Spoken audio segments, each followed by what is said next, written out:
한마음 친구들, 네, 한 주 동안 잘 지냈나요? 지난 목요일에 세미나리에 가서 우리 친구들을 만날 수 있어서 참 기뻤어요. 네, 우리 친구들의 얼굴을 보니까 우리 친구들이 잘 지내고 있는 것 같아서 전도사님은 참 감사하고 기뻤어요. 이제 우리 친구들이 4월 한 달 동안 자본을 다 필사했는데 오늘 선생님들과 함께 그 책을 만들려고 해요. 네, 우리 친구들에게 한 권씩 다 나눠주도록 하겠습니다. 우리 친구들이 하나님의 말씀을 읽고 또 쓰고 묵상하고 할 때마다 하나님께서 우리 친구들의 놀라운 믿음의 은혜를 허락해 주실 줄 믿습니다. 오늘 우리가 함께 배울 하나님의 말씀은 마태복음 16장에 나오는 말씀입니다. 다 같이 한번 말씀의 제목을 큰 소리로 읽어보도록 할게요. 네, 예수님은 우리에게 믿을 수 있는 확실한 증거를 주셨어요 라는 제목으로 전도사님이 우리 친구들에게 말씀을 전하려고 합니다. 예수님은 온 유대와 갈릴리 지역과 또 하나님을 알지 못하는 이방 나라에까지 가셔서 하나님의 말씀과 또 기쁜 천국 소식을 전해주시고 모든 병으로 고통받는 사람들을 고쳐주시고 또 놀라운 기적들을 일으키셨지요. 그러자 많은 사람들이 예수님을 하나님의 아들로 받아들이고 예수님께서 이스라엘 백성들에게 약속해 주신 그 메시아라는 사실을 인정하고 그들이 예수님을 따르기 시작했어요. 예수님께서 이스라엘 사람들에게 인기가 많아지고 예수님을 따르는 사람들이 많아지자 이스라엘에서 하나님 말씀과 율법을 가르치고 사람들로부터 존경을 받던 바리새인들과 율법학자들과 사두개인들은 예수님을 질투하고 예수님이 하시는 일을 방해하기 시작했어요. 그러던 어느 날 바리새파 사람들과 사두개파 사람들이 예수님을 찾아와서 예수님을 시험해 보려고 예수님에게 하늘에서 오는 증거를 그들에게 보여달라고 말했어요. 이 말은 당신이 정말로 하나님의 아들이라면 우리에게 믿을 만한 확실한 증거를 보여달라는 말이었어요. 우리 친구들, 이들의 이야기를 들어보니까 그들이 예수님께 요구한 내용이 우리가 어디에서 들어본 것 같지 않나요? 우리가 배웠던 마태복음 4장에서 예수님께서 침례를 받으시고 강야에 가셔서 40일 동안 금식기도 하신 후에 누가 찾아와서 예수님을 시험했나요? 네, 바로 마귀가 찾아와서 예수님을 시험했지요. 마귀가 어떻게 예수님을 시험했나요? 네, 바로 만약 당신이 하나님의 아들이라면 내용으로 예수님을 시험했잖아요. 마귀가 만약 당신이 하나님의 아들이라면 돌이 빵이 되게 하고 성전 꼭대기에 뛰어내려서 하나님을 시험해 보라고 요구했지요. 하나님의 능력을 그에게 보여보라고 말했던 거였어요. 이렇게 마귀가 예수님을 시험한 것처럼 바리새파 사람들과 사두개파 사람들도 예수님께 몰려와서 당신이 하나님의 아들이라면 하늘에서 오는 증거를 우리에게 보여달라고 요구한 것이었어요. 바리새파 사람들이 누구냐면 그들은 모세가 하나님께 받았던 십계명과 율법보다도 더 많은 법을 만들어서 이스라엘 사람들이 그것을 지키도록 만든 사람들이에요. 그리고 그들은 자신이 제일 하나님을 사랑하고 하나님의 법을 잘 지킨다고 생각했던 사람들이에요. 그래서 예수님과 예수님의 제자들이 안식일도 지키지 않고 밥 먹을 때 식사법도 지키지 않고 금식 기도도 하지 않는 것을 꾸짖으며 계속 비난했던 사람들이에요. 그리고 또 사두개파 사람들은 옛날에 구약 시대에 제사장들의 역할을 했던 사람들인데 그들은 부자가 많았어요. 그리고 그들은 이스라엘에서 높은 지위, 포지션을 가지고 있었던 사람들이에요. 그리고 정치적으로도 그들은 파워를 가지고 있었던 사람들이에요. 그래서 그들은 로마 정부에 붙어서 이스라엘을 다스리는 사람들이었어요. 원래 바리새파 사람들과 사두개파 사람들은 서로 친구 사이가 아니에요. 서로 사이가 좋지 않고 자주 싸우는 사이였는데 예수님의 일을 방해할 때만 그들은 서로 친구가 되어서 힘을 모아서 예수님을 공격하고 예수님이 하시는 일을 방해했어요. 그래서 예수님께서 모든 질병을 고치시고, 예수님은 뭉둥병, 눈이 먼 사람을 보게 하시고, 걷지 못한 자를 걷게 하시고, 들리지 않는 사람을 듣게 해주시고, 모든 아픈 사람들의 질병을 고치시고, 또 폭풍을 잠잠케 하시고, 무리를 걸으시고, 또 심지어 죽은 사람을 살리시고, 또 물고기 2마리와 빵 5개로 5,000명을 먹이는 놀라운 기적들을 보고도 그들은 예수님을 찾아와서 예수님께 하늘에서 오는 증거, 표적, 사인을 보여달라고 한 것입니다. 이것은 바로 바리새인들과 사두개파 사람들의 교만한 마음을 나타내는 것이고 그들의 믿음 없는 마음을 보여주는 것이었어요. 그들은 예수님을 메시아로, 그 하나님의 아들로 절대 받아들이고 싶지 않다는 말이기도 했어요. 솔직히 그들은 예수님께서 행하시는 놀라운 기적, 우리가 그것을 표적이라고도 해요. 영어로는 사인이라고 하는데 예수님 그것에 관심이 있었던 것이 아니라 예수님을 어려움에 빠뜨려서 이스라엘 사람들이 예수님을 따르지 못하도록 하고자 했던 거였어요.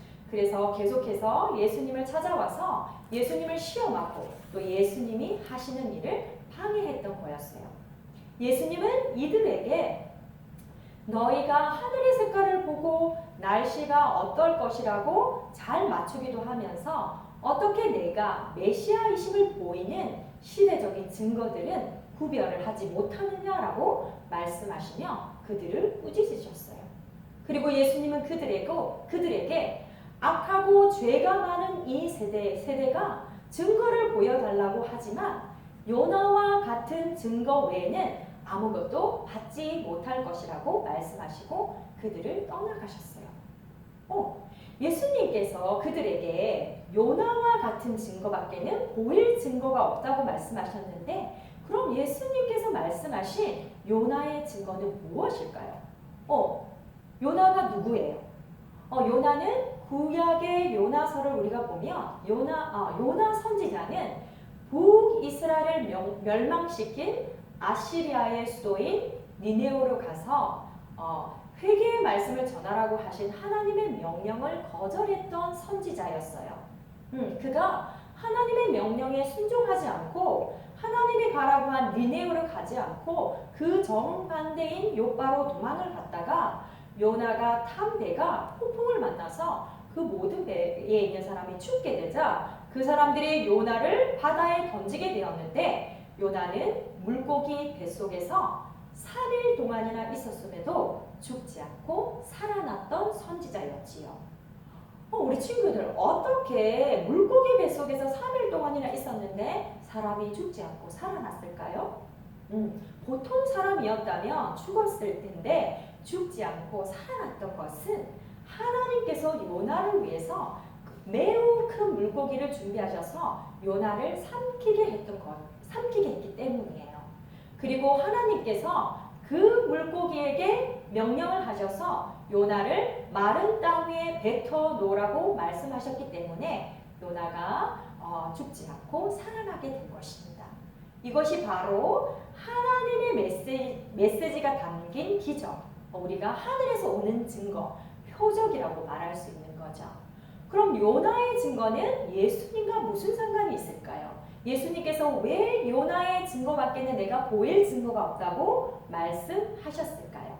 예수님께서 말씀하신 요나의 증거는 예수님께서 십자가에 죽으시고 무덤에 3일 동안 계신 후에 다시 살아나실 부활을 말씀하신 것이었어요. 예수님은 이 사두개인들과 바리새인들과 사두개인들에게 너희들이 십자가에서 나를 죽이고 무덤에 장사하게 될 것이다. 그러나 나는 요나처럼 3일 후에 다시 살아나게 될 것이다. 나는 죽음을 이기고 부활하게 될 것이다. 라고 말씀하신 거였어요. 이것이 바로 예수님께서 우리에게 주신 믿을 만한 확실한 증거, 하늘에서 오는 증거, 표적인 것입니다. 예수님을 어려움에 빠뜨리기 위해서 예수님을 시험한 바리새파 사람들과 사두개파 사람들에게 예수님께서 주신 확실한 증거인 것입니다. 하지만 그들이 예수님께서 보여주신 마지막 증거인 예수님의 십자가의 죽으심과 부활을 보고도 그들이 예수님을 메시아로, 그들의 구원자로 받아들이지 못한다면 그들은 결국 영원한 하나님의 심판을 받게 될 것입니다. 예수님은 3년 동안 제자들과 다니시면서 이스라엘 백성들에게 많은 표적을 보여주셨어요.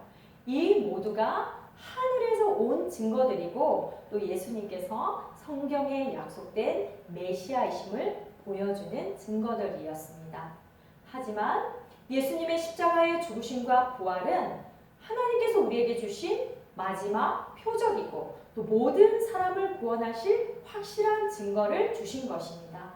우리에게 믿을 만한 확실한 증거를 허락해 주신 예수님을 찬양하고 우리 모두가 흔들리지 않는 믿음을 가질 수 있기를 바랍니다. 우리 모두가 부활하신 예수님께 나와 우리의 죄를 회개하고 예수님을 우리의 마음의 구원자로 모시고 영원한 생명을 얻는 우리 한마음 친구들이 다 될 수 있기를 주님의 이름으로 축복합니다. 마지막으로 전도사님이 우리 성경 구절 한 말씀을 같이 읽고 전도사님의 설교를 마치도록 할게요. 오늘 우리가 같이 읽어볼 말씀은 사도행전 17장 30절에서 31절 말씀입니다. 다 같이 앞을 보고 큰 소리로 한번 읽어보겠습니다. 사람들이 하나님을 알지 못했던 시대에는 하나님께서 눈 감아 주셨지만 이제는 어디서나 온 세상 사람들에게 회개하라고 명령하십니다. 하나님께서는 자기가 정하신 한 사람을 시켜 온 세상을 의롭게 심판하실 날을 정하셨습니다. 하나님께서는 그를 죽은 자 가운데서 살리심으로 모든 이에게 그 증거를 보여주셨습니다. 네. 하나님께서 우리에게 이렇게 말씀하셨어요. 그를 죽은 자 가운데서 살리심으로 예수님을 십자가에 죽으셨지만 하나님께서 그를 살리심으로 모든 사람에게 믿을 만한 확실한 증거를 줬다고 말씀하고 계세요. 네, 우리가 믿을 수 있는 확실한 증거, 예수 그리스도의 부활을 가지고 있기 때문에 우리는 예수님을 메시아로, 우리의 구원자로 확실히 믿을 수 있는 것입니다. 우리 친구들도 누가 예수님을 칭찬하고 말하고 예수님을 의심하면 우리 친구들은 부활의 메시지로 예수 그리스도를 담대히 전할 수 있기를 예수님의 이름으로 축복합니다. 부활하신 예수님을 믿고 영생을 얻는 우리 한마음 친구들 모두가 될 수 있기를 주님의 이름으로 축복합니다.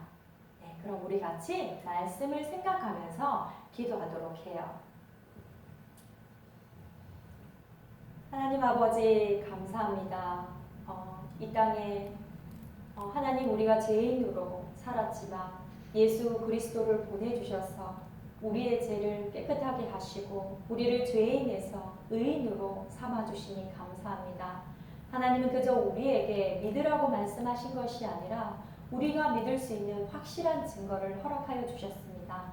그것이 바로 요나의 증거이고 또 예수님께서 십자가에서 죽으시고 3일 만에 다시 살아나신 부활을 우리에게 주셨습니다. 이것은 역사적인 사실이고 우리가 믿을 수 있는 확실한 증거임을 하나님께서 말씀해 주셨습니다. 우리 친구들이 예수님을 구원자로, 우리의 메시아로, 우리의 삶의 주인으로 모시고 살아갈 수 있는 것은 예수님께서 죽으시고 부활하셨기 때문에 우리가 그 놀라운 확실한 증거를 마음에 새기고 다 믿음으로 승리하는 우리 한마음 친구들이 될 수 있도록 주님 축복해 주세요. 부활의 증인이 되어서 날마다 예수 그리스도를 전하는 우리 한마음 친구들이 될 수 있도록 예수님 용기를 허락하여 주시고 우리 친구들에게 담대한 믿음을 허락하여 주시옵소서. 한 주 동안 우리 친구들 또 건강하게 잘 지낼 수 있게 하여 주시고 하나님께서 날마다 함께하여 주시고 보호하여 주시옵기를 기도합니다. 하나님 사랑합니다. 예수님 감사합니다. 이 모든 말씀 우리 주 살아계신 우리 주 예수 그리스도 이름으로 기도드립니다. 아멘.